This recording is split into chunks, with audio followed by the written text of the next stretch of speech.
And while the focus today was on President Obama and other heads of state in New York, in Washington, the U.S. Chamber of Commerce held its own mini-climate summit of sorts with delegates from business groups from around the world. A few years ago, these groups were at the head table when it came to creating policy, but as Clean Sky's Dan Goldstein reports, they're now increasingly on the sidelines.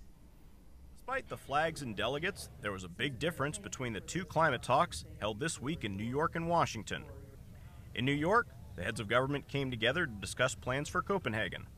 In Washington, representatives of international business groups just hoped for a seat at the table. The climate change talks brought out the celebrities in New York.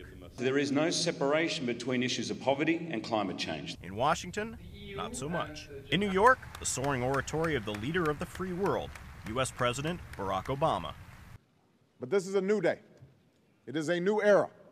And I'm proud to say that the United States has done more to promote clean energy and reduce carbon pollution in the last 8 months than at any other time in our history.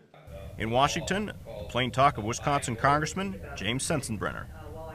But increasingly developing countries seem to view climate change as a methane-spewing cash cow.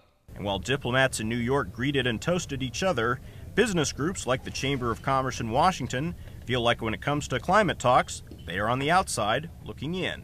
It is really problematic and of concern that the business community is not at the table.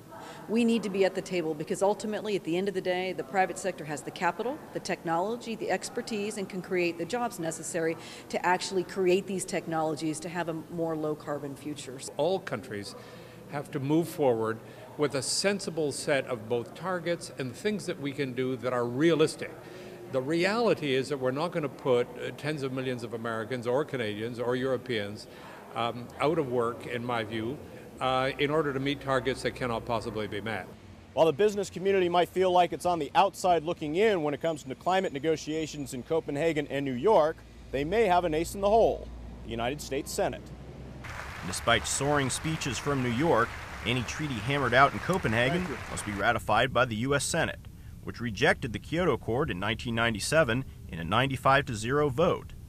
And Wisconsin Sensenbrenner says if Copenhagen is just Kyoto 2.0, then we'll likely suffer the same fate. Merely having a tweaking of the Kyoto construct with different limits and different goals, but the continued third world exemption is a guarantee for rejection in the United States Senate. In the end, the question may just be on climate change negotiations. Can the rhetoric match the reality when it comes to lining up votes?